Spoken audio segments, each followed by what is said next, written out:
ஏசு கிறிஸ்துவா எனக்கு தெரியாதுங்க. உண்மையாவே அவர் எனக்கு தெரியாது, சத்தியமா எனக்கு தெரியாது அப்படின்னு பேதுரு 3 வாட்டி மறுதளிச்சான். எந்த வாயால 3 வாட்டி மறுதளிச்சானோ அதே வாயால நான் உங்களை நேசிக்கிறேன், நான் உங்களை நேசிக்கிறேன், நான் உங்களை நேசிக்கிறேன்னு 3 வாட்டி சொல்ல வச்சேன்.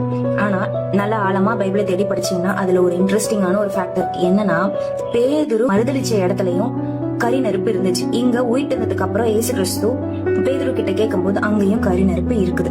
அப்போ அவர்கிட்ட கேட்கும் போது அந்த கரி நெருப்பு அவனுக்கு கண்டிப்பா பழச ஞாபகப்படுத்திருக்கும். ஏன்னா அங்க மனம் கசந்து அழுதான்னு வேதாகமத்துல சொல்லப்பட்டிருக்கு. ஆனா ஏசு கிறிஸ்து என்ன பண்ணல, டேய் இந்த மாதிரி ஒரு இடத்துல தானடா கரி நெருப்பு இருக்கிற இடத்துல தானடா நீ என்ன மறுதளிச்ச அப்படின்னு சொல்லிட்டு அவனை போட்டு என்ன பண்ணல, வறுத்து எடுக்கல. என்ன கேக்குறாரு, நீ என்ன நேசிக்கிறியா அப்படின்னு சொல்லிட்டு கேக்குறாரு. இன்னைக்கும் நம்ம அந்த தப்ப பண்றோம். என்னன்னா, நான் பைபிள் படிக்கல, நான் ஜெபம் பண்ணல, நான் ஆண்டவரை தேடி போகல, நான் பாவம் செஞ்சுட்டேன், ஆண்டவர் கூடவே இருக்கணும்னு நினைச்சேன், ஆனா என்னால அது முடியல, என்னால பண்ண முடியல. எந்த இடத்துல நம்ம விழுறோமோ அந்த இடத்துல God is asking you, நீ என்ன நேசிக்க. நம்ம என்ன பதில் கொடுக்க போறோம் நம்ம ஆண்டவருக்கு? ஆண்டவரே இயேசுவே நான் உங்களை நேசிக்கிறேன் அப்படின்னு நம்ம பதில் கொடுக்க போறோமா, இல்ல இன்னும் ஆண்டவர் விட்டு நம்ம விலகி போறோமா? அது நம்ம தான் டிசைட் பண்ணிக்கணும்.